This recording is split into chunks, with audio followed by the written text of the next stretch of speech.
जय हिंद एवरीवन, स्वागत है आप सबका आपके अपने चैनल पे। आज मैं आपको जो बोर्ड एग्जाम्स में बहुत ही ज़्यादा इंपॉर्टेंट क्वेश्चंस हैं मैथ्स के लिए, मैथमेटिक्स के लिए, उनके बारे में बताने वाला हूँ। ठीक है, आज हम एक चैप्टर को स्पेसिफिकली समझेंगे मतलब हम उनके क्वेश्चंस जो उसमें बहुत ज़्यादा इंपॉर्टेंट है, जिनको दिक्कत आ रही है मैथमेटिक्स में, उन लोगों के लिए खासकर ये वीडियो है।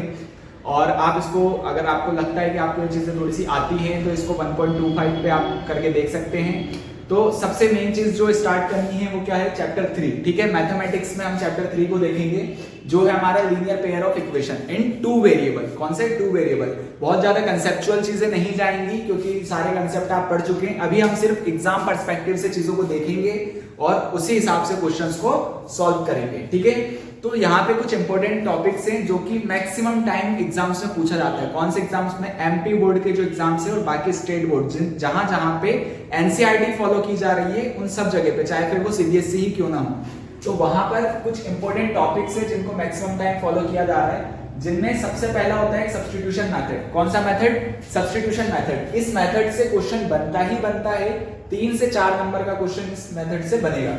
दूसरा होगा आपका एलिमिनेशन मेथड। एलिमिनेशन मेथड और सब्स्टिट्यूशन मेथड, पहले तीसरा भी होता था क्रॉस मल्टीप्लिकेशन मेथड, लेकिन अब उस चीज को हटा दिया गया है। तो ये दो मेथड आपको करके ही जाना है। इन दोनों में से एक ना एक मेथड 100% बोर्ड के एग्जाम्स में आएगा, ये गारंटीड है, याद रखिएगा। ठीक है, तो ये दो मेथड्स हमको करने हैं, सीखने हैं। अब मेथड सीखना है, इनके ऊपर क्वेश्चन कैसे भी बन जाए। अगर आप मेथड सीख गए तो सारी चीजें आपकी पॉसिबली हो जाएंगी, बन जाएगी। फिर थर्ड एक चीज आती है जो मेजॉरिटी बच्चों को प्रॉब्लम होती है, वो किसमें है? वर्ड प्रॉब्लम में। देखो इसका नाम भी क्या है? प्रॉब्लम। ठीक है, तो यहाँ पे ज्यादातर बच्चे क्या होते हैं ना, जब वो लैंग्वेज पढ़ते हैं तो उसको समझ नहीं पाते हैं और फिर वो क्वेश्चन में गुम जाते हैं, वो बनते ही नहीं है, अलग दुनिया में चले जाते हैं। फोर्थ आता है, ये ऑब्जेक्टिव के हिसाब से इंपॉर्टेंट है, इसलिए मैंने इसको भी लिख दिया है, पेयर ऑफ इक्वेशन आइडेंटिफिकेशन। जैसे कि किसमें कौन सा सॉल्यूशन होगा, यूनिक सॉल्यूशन होगा कि नहीं होगा, a1/a2 वाला जो पेयर बनता है, इज नॉट इक्वल्स टू वाला, वो सारी चीजें। ठीक है, ये हम थोड़ा सा लास्ट में देखेंगे क्योंकि ऑब्जेक्टिव के हिसाब से इंपॉर्टेंट है। अभी जो वीडियो स्पेसिफिक होने वाला है वो ये दोनों मेथड आपको समझाए जाएंगे इसमें, और इसकी स्ट्रेटेजी आपको बताई जाएगी कि आप इनको कैसे सॉल्व करें, वर्ड प्रॉब्लम को किस तरीके से आसानी से हम सॉल्व कर सकते हैं। ठीक है, तो चलिए अपन शुरू करते हैं। अब मैं इसको फटाफट रफ कर देता हूं, एक क्वेश्चन लेते हैं जिससे मैं आपको पूरा सब्स्टिट्यूशन मेथड सिखाने वाला हूं। ठीक है, तो सब लोग तैयार हैं? जिनको आता है वो लोग इसको काफी स्पीड में देख सकते हैं ताकि आपका रिवीजन हो जाए। ठीक है, ऐसा नहीं कि आपके लिए बिल्कुल नहीं है, आपको भी देखना है, क्योंकि क्या होता है, रिवीजन भी एक बहुत इंपॉर्टेंट चीज है। तो आप फटाफट एक ही क्वेश्चन करवाऊंगा मैं, जिससे सारे कंसेप्ट आपके क्लियर हो जाएंगे या फिर आपको वापस से रिवाइज हो जाएगा। ठीक है, क्वेश्चन ले लेते हैं जिससे हम सब्स्टिट्यूशन मेथड को समझने की कोशिश करेंगे। ठीक है, तो ध्यान से देखेंगे, बोर्ड पे आपको क्वेश्चन दिख रहा है 2x + 3y = 9, 4x + 6y = 18। अब क्वेश्चन आ गया है कि solve the following linear pair of equation by substitution method. किस मेथड से देना है हमें सॉल्व करके?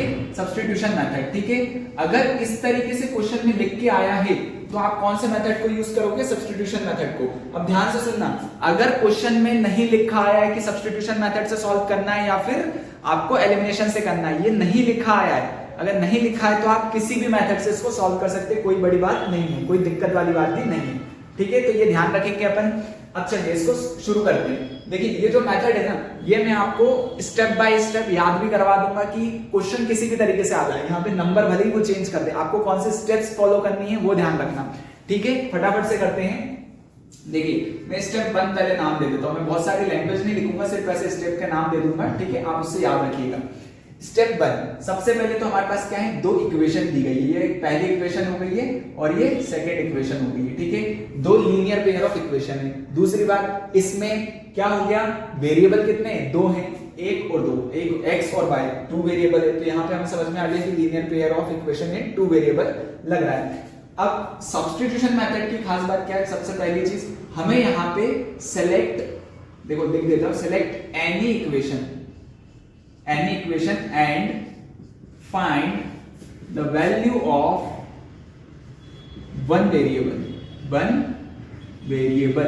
ये चीज। ठीक है, जिनको इंग्लिश नहीं आती, कुछ बच्चे हिंदी मीडियम के भी हैं, तो उनको परेशान होने वाली बात नहीं है। मैथ्स में कुछ हिंदी इंग्लिश नहीं होता है, सिर्फ समझने वाली बात होती है। मैं जो भी बोल रहा हूँ सब कुछ हिंदी में बोल रहा हूँ, तो हिंदी मीडियम वालों के लिए भी क्लियर है। ठीक है, तो यहाँ पे क्या करना है पहली स्टेप में कि आपको कोई भी इक्वेशन एक सेलेक्ट करनी है और उसमें किसी भी एक वेरिएबल की वैल्यू निकाल लेनी है। समझे? दो इक्वेशन है, किसी एक को सिलेक्ट करा और उसमें से किसी एक वेरिएबल की वैल्यू निकाल लेनी। कैसे निकालनी है ध्यान से देखोगे। मान लेता हूं मैं सेकंड इक्वेशन मैंने सिलेक्ट करी। कौन सी इक्वेशन सिलेक्ट करी? सेकंड। तो यहां से मैं वेरिएबल की वैल्यू कैसे निकालूंगा? 4x + 6y = 18 लिखा हुआ है, ठीक है। अब अगर ये लिखा हुआ है तो इसमें से मुझे x की वैल्यू निकालनी है, ठीक है, वेरिएबल किसी एक वेरिएबल की ना।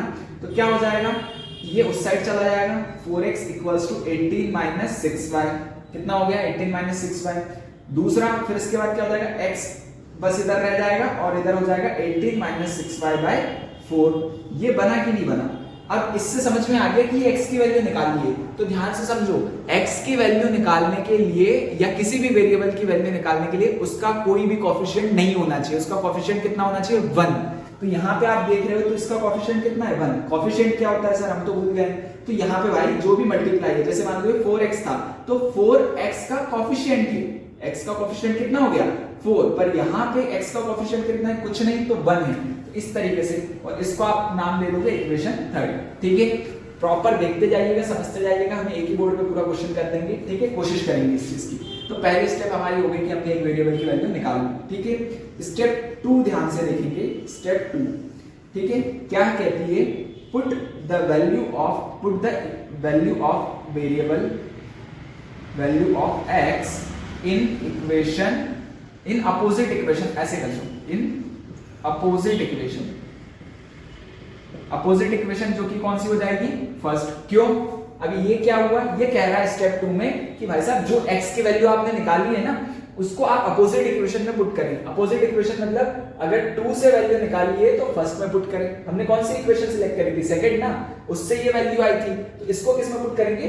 फर्स्ट वाले में। तो क्या आंसर आ जाएगा? पुट करके देखते हैं। देखिए ध्यान से आप लोग, एक मिनट फटाफट से देखिए। हम यहाँ पे वैल्यू क्या करेंगे? पुट करेंगे। तो जब हमने यहाँ पे वैल्यू पुट करी तो क्या होगा? कौन सी इक्वेशन में? फर्स्ट वाली में। तो देखो 2 रहा, x की जगह पे वैल्यू पुट करनी है तो ब्रैकेट लगाएंगे, कितना हो जाएगा? 18 - 6y / 4 प्लस 3y = 9। ये हो गया, ठीक है। जब ये आ गया मेरा यहाँ पे, जब ये चीज यहाँ पे आ गई तो ये क्या हुआ? पूरी इक्वेशन एक वेरिएबल में कन्वर्ट हो गई है। ये ध्यान रख लेना।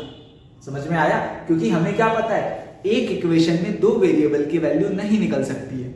नहीं निकलेगी। अगर निकल रही होती तो हम डायरेक्ट निकाल लेते हैं। पे हम इतनी बड़ी कहानी क्यों कर रहे हैं, इतनी मेहनत क्यों कर रहे हैं? ताकि एक एक वेरिएबल की एग्जैक्ट वैल्यू निकालें। उसके लिए हमें क्या करना पड़ेगा? इक्वेशन को एक में पुट करना पड़ेगा, ठीक है। तो ये जब हमने कर दिया तो अब यहां से हम इसको सॉल्व करेंगे, ठीक है।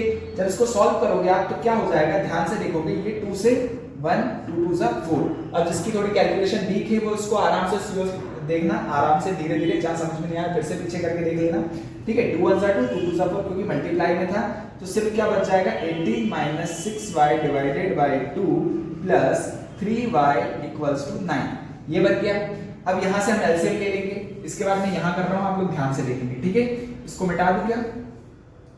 इन अपोजिट इक्वेशन, ठीक है। इतनी जगह बच गई हमारी।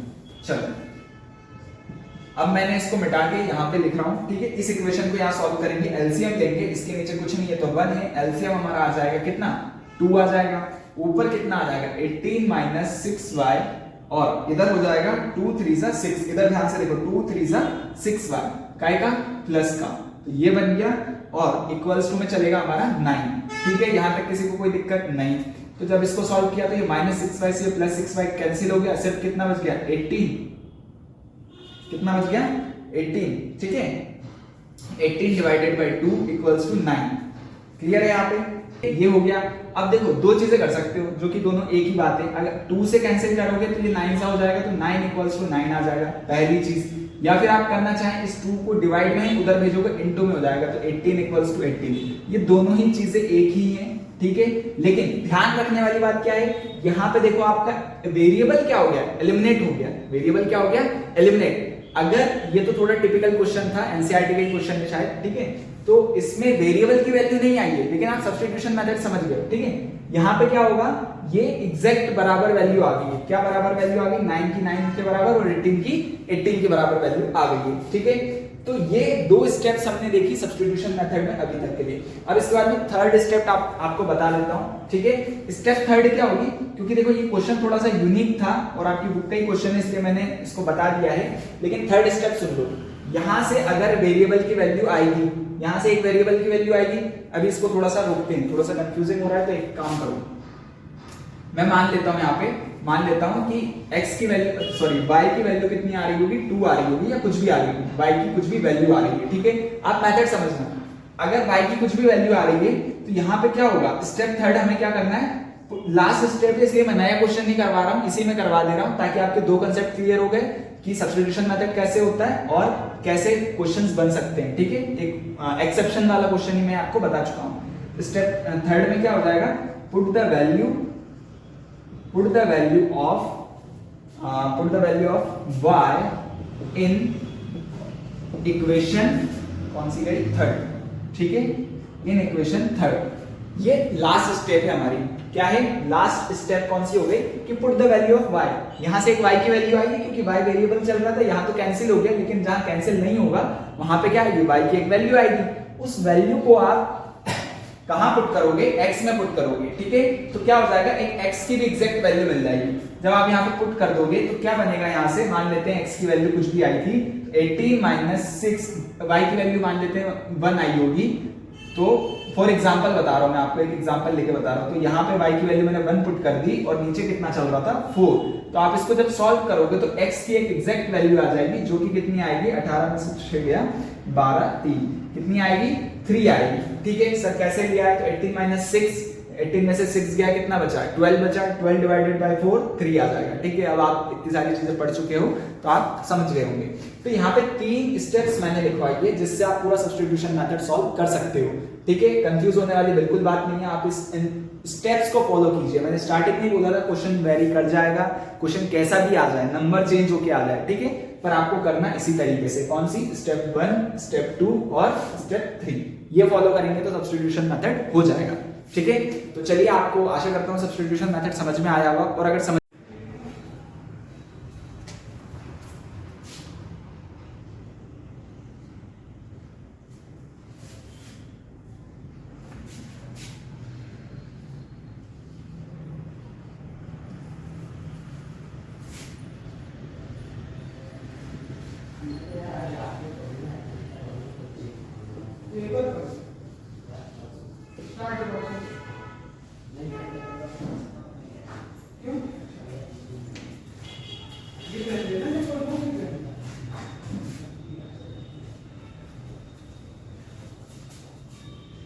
चलिए, तो नया क्वेश्चन आया है, ठीक है। नया क्वेश्चन हमारा है एलिमिनेशन मेथड से, ठीक है।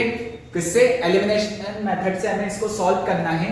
सेम चीज यहां पर भी है, दो पेयर ऑफ लीनियर इक्वेशन है और हमें दिया हुआ है कि solve the following linear pair of equation by elimination method. अभी मैंने बोला था कि अगर नाम दिया है तो उसी मेथड से करेंगे, नहीं दिया है तो जो आपको इजी लगे उससे। सब्स्टिट्यूशन हम देख चुके हैं, अब एलिमिनेशन में भी मैं आपको 2 से 3 स्टेप्स बताऊंगा, आप उन स्टेप्स को ध्यान रखेंगे तो बहुत इजीली आप एलिमिनेशन सीख जाएंगे, ठीक है। सबसे पहली चीज तो हमें यही आइडेंटिफाई करनी है, टोटल यहाँ पे कितनी लीनियर पेयर ऑफ इक्वेशन है, 2 इक्वेशन है, कितनी है, 2 इक्वेशन है, ठीक है, ये आप देख चुके हैं। अब जब 2 इक्वेशन आपको दिख रही है यहाँ पे डायरेक्टली, तो आपको क्या करना है, यहाँ पे पहली जो स्टेप 1 है उसमें ध्यान देंगे। स्टेप 1 देखो, कंफ्यूज मत होना, ठीक है। स्टेप 1 में हम ध्यान देंगे, क्या करना है हमें यहाँ पे कि किसी भी एक इक्वेशन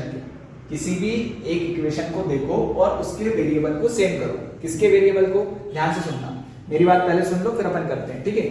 यहाँ पे 2 इक्वेशन है, ठीक है, पहली और दूसरी, 2 वेरिएबल है x और y, ठीक है। कोफिशिएंट आप जान चुके हैं अभी तक कि 2x का कोफिशिएंट है, 3y का कोफिशिएंट है पहली इक्वेशन में। दूसरी इक्वेशन में कोफिशिएंट कितना है, 4 और इधर है 5, इतना आप जान चुके हैं। पहली स्टेप क्या कहती है आपकी कि भाई साहब कोई भी इक्वेशन में से एक वेरिएबल पकड़ लो, मतलब कि x पकड़ लो या y, उस x, चलो मैं मान लेता हूं x ले लेते हैं, किसको, x को ले लेते हैं। तो x के वेरिएबल जो है उसके कोफिशिएंट को, किसको, x के कोफिशिएंट को हमें सेम करना है। कहां सेम करना है सर, इस इक्वेशन में और इस इक्वेशन में, दोनों इक्वेशन में x का कोफिशिएंट जो है वो सेम होगा। फॉर एग्जांपल उधर 2x है, नीचे 4x है, तो अगर दोनों जगह 4x 4x हो गया तो हमें ये काम करना है, क्या करना है, दोनों जगह 4x करना है। या फिर कुछ और कर सकते हो, अगर उधर 2x है इधर 3x है तो दोनों जगह हम क्या करें, 6x इधर भी हो सकता है और इधर भी 6x, ऐसा कुछ करना है। समझ गए? अब ये होगा कैसे, कैसे करेंगे इसको, उसके लिए पहली स्टेप ध्यान दो। पहला क्या है, to equal the coefficient of x। अभी ऐसे ही लिख लो यार, x या y जो आपको इजी लगे उसका, पर कोई भी एक वेरिएबल ऑफ वन वेरिएबल, ठीक है। अब क्लियर है ना, बता, तो आपको इक्वल करना है, ठीक है। कैसे करोगे, बाय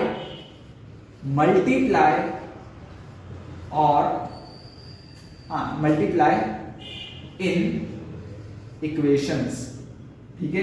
किसमें, इक्वेशंस में। ध्यान से समझना, हम वेरिएबल के कोफिशिएंट को मल्टीप्लाई कर रहे हैं, सॉरी वेरिएबल के कोफिशिएंट को सेम कर रहे हैं, कैसे, मल्टीप्लाई करके। किसमें, इक्वेशन में मल्टीप्लाई करके। देखते हैं, यहाँ पे 2x है, यहाँ पे 4x है, ठीक है। पहली इक्वेशन में मैं किस चीज से मल्टीप्लाई कर सकता हूँ कि यहाँ पे भी 4x है तो वहां पे भी 4x आ जाए। आप सबका दिमाग बहुत तेज है, आप लोगों ने मेरे को अभी अभी बताया कि सर हम अगर यहाँ पे 2 का मल्टीप्लाई करते हैं, किसका, 2 का, किसमें, पूरी इक्वेशन में। कौन सी, फर्स्ट इक्वेशन में। समझ में आ रहा है? तो क्या हो जाएगा, ये पहली इक्वेशन कैसी बन जाएगी, देखो 2 का मल्टीप्लाई पूरी इक्वेशन में करेंगे तो 2 2 जा 4x हो जाएगा, प्लस 2 3 जा 6y हो जाएगा, इक्वल्स टू 2 5 जा 10 हो जाएगा। हो गया सर, बहुत बढ़िया, ठीक है। दूसरी इक्वेशन हमने देखी तो क्या है, 4x है प्लस 5y है इक्वल्स टू 3 है। ये हमारी एक तरीके से क्या, थर्ड इक्वेशन बनी थी। क्लियर है? अब यहाँ पे हमने क्या देखा, ये दोनों क्या हो गए, सेम हो गए। लेकिन मैं आपको ओवरऑल पढ़ा रहा हूँ, कोई एक क्वेश्चन तो पढ़ाने नहीं आया हूँ, तो मैं पूरे कंसेप्ट बता देता हूँ, ठीक है। ये तो एक बार मल्टीप्लाई करने पे ही क्या हो गया, सेम हो गया। लेकिन कभी कभी ऐसा होगा कि जब एक वेरिएबल का मल्टीप्लाई करने पे नहीं होगा तो आपको दोनों इक्वेशन में कुछ ना कुछ मल्टीप्लाई करना पड़ेगा। फॉर एग्जाम्पल, मैं एक एग्जाम्पल यहाँ पे ले रहा हूँ, ये क्वेश्चन का पार्ट नहीं है। अगर यहाँ 2x होता और इधर 3x होता, अभी जो मैंने एग्जांपल लिया, और बाकी इक्वेशन होती, ठीक है, तो मैं इस इक्वेशन में 3 से मल्टीप्लाई करता और इस इक्वेशन में काय से मल्टीप्लाई करता, 2 से। ऐसा क्यों किया, क्योंकि जब मैं 3 से इसमें 2 में करता तो ये क्या हो जाता, 6x हो जाता, और इधर 2 से 3 में करता तो क्या होता, 6x। इस बार मैंने दोनों इक्वेशन में मल्टीप्लाई किया है, ठीक है। और एक बिल्कुल ही सीधी सी चीज लेके जाओ, बिल्कुल सिंपल, भाई साहब क्रॉस मल्टीप्लाई कर दो। क्या कर दो, क्रॉस मल्टीप्लाई कर दो। किसका, जो कोफिशिएंट है, जिस वेरिएबल को एलिमिनेट करना है उसके कोफिशिएंट का क्रॉस मल्टीप्लाई कर दो। इसको धीरे धीरे सुनना, जब समझ में आ जाएगा। जो वेरिएबल है उसके कोफिशिएंट का क्रॉस मल्टीप्लाई कर दो। 2 का इधर कर दिया, 3 का उधर कर दिया, हमारा आंसर आ जाएगा। समझे? ठीक है। और क्या है ना, थोड़ा सा मन में रह ही जाता है कि कंसेप्ट बता ही नहीं, तो ये चीज भी आप डायरेक्ट देख सकते हो। अब आपकी यहाँ पे क्या होगा, इक्वेशन 30 बन गई, और ये इक्वेशन मैं बस बताने के लिए। अब आता है स्टेप 2। क्या आता है, स्टेप 2। स्टेप 2 में क्या ध्यान दोगे, ध्यान से सुनना। पहली इक्वेशन में तो ये कर दिया, अब सेम हो गया। जब आपका वेरिएबल का कोफिशिएंट सेम हो जाए तो स्टेप 2 में क्या करना है, एलिमिनेट। एलिमिनेट सुना है, WWE देखा है कभी, या फिर एलिमिनेशन राउंड सुना है कहीं। एलिमिनेशन का मतलब होता है हट जाना, हटा देना, जो भी चीज है, मतलब वो खत्म हो जाती है वो चीज, उसको एलिमिनेट बोलते हैं। एलिमिनेट करना मतलब हमें सबट्रैक्ट करना है, ये मैं स्लाइड में लिख देता हूं, सबट्रैक्ट, ठीक है। क्या करना है, सबट्रैक्ट, जिसको हम क्या बोलते हैं, माइनस। किसको, दोनों इक्वेशन को। तो जब हम इन दोनों इक्वेशन को माइनस कर देंगे तो क्या हो जाएगा, 4x plus 6y equals to 10 और 4x plus 5y equals to 3। जब आप इसको माइनस करोगे तो अब यहाँ पे ध्यान से देखना, क्या करोगे, माइनस। तो ध्यान से देखोगे तो क्या होगा, इधर भी माइनस आएगा, इधर भी माइनस आएगा और इधर भी माइनस आएगा। ये क्यों आया, क्योंकि ओवरऑल क्या हो गया, माइनस आ गया। माइनस में क्या होते हैं, साइन चेंज हो जाते हैं। तो ये प्लस था तो क्या हो गया, माइनस, ये प्लस था तो क्या हो गया, माइनस, ये प्लस था तो क्या हो गया, माइनस। जब आप इसको माइनस करोगे तो इससे ये पूरा पूरा कैंसिल हो गया। पूरा पूरा कैंसिल होने का मतलब होता है भाई एलिमिनेट कर दिया हमने। हमारी मेथड का नाम क्या है, एलिमिनेशन मेथड। हमने क्या कर दिया, एलिमिनेट कर दिया। जब ये एलिमिनेट हो गया तो क्या बच गया हमारे पास, 6y में से 5y को माइनस करना है। सर यहाँ पे तो बीच में भी प्लस है, तो हम फिर प्लस प्लस प्लस फिर प्लस माइनस माइनस ऐसा करेंगे क्या, नहीं। अगर मैंने माइनस करके इसको सर्कल बना दिया, मतलब मैंने इसका साइन ऑटोमेटिक चेंज कर दिया पहले, तभी तो ये आया ना। तो सिर्फ इस प्लस को और इस नीचे वाले नंबर को, इस नीचे वाले साइन को ही ध्यान में रखना है और बीच वाले को नहीं रखना है। तो 6 में से 5 गया तो सिर्फ क्या बचेगा, y बचेगा। और इधर क्या हो जाएगा 10 में से 3 जाएगा तो 7 बचेगा। तो यहाँ से क्या आ गई भाई, y की वैल्यू कितनी आ गई है आप सबकी 7 आ गई है। y की वैल्यू कितनी आ गई है 7 आ गई। सबको दिख रहा है? अगर यहाँ फ्रेम कट हो रहा है तो मैं यहाँ पे आपको बता देता हूँ y की वैल्यू कितनी आ रही है 7 आ रही है। आप लोग सब इतने समझदार हो चुके हैं, ठीक है। चलिए अब आगे बढ़ते हैं। इस y की वैल्यू को हमें क्या करना है, तो ध्यान से सुनना। इस y की वैल्यू आपको बहुत काम आएगी। कहाँ काम आएगी? स्टेप थर्ड में। कहाँ काम आएगी भाई? स्टेप थर्ड में। आपकी स्टेप थर्ड क्या कहती है? सर अभी तो आपने बताया नहीं क्या कहती है। ठीक है भाई, बता देते हैं, ध्यान से सुनो। आपकी स्टेप थर्ड ये कहती है, एक मिनट, आपकी स्टेप थर्ड ये कहती है कि आपकी जो वेरिएबल की वैल्यू आ गई ना, कितनी आई y इक्वल्स टू 7, उस वेरिएबल की वैल्यू को पुट करो, put in equation third. Third कर लो या फर्स्ट कर लो, किसी में भी पुट करो, आंसर सेम आएगा। हम फर्स्ट में कर देते हैं, ठीक है। पुट इन इक्वेशन फर्स्ट, किसको? जो वेरिएबल की वैल्यू आई है। Put the value of y in equation first. Clear है? अब जब हमने फर्स्ट इक्वेशन में y की वैल्यू पुट करी तो हमारी फर्स्ट इक्वेशन हम देख लेते हैं, 2x + 3 × y। y कितना आया? 7 आया, तो ये लिखा 7 इक्वल्स टू 5, ठीक है। तो क्या हो जाएगा? 2x + 7 × 3 = 21 equals to 5। इसको देखा तो क्या आ गया? 2x इक्वल्स टू, ये 21 उधर गया तो 5 - 21, जो कि कितना हो जाएगा? x इक्वल्स टू 21 में से 5 गया तो कितना बचा? 16, काय का? माइनस का, और डिवाइड में आ गया 2। नहीं समझे? ज्यादा तेज हो गया? कैलकुलेशन है यार, अब इतना तेज तो कर दो, पेपर आने वाला। 2 8 काय का आ गया? माइनस का 8। ये आपका क्या है? आंसर है। समझ में आया? क्लियर है सबको?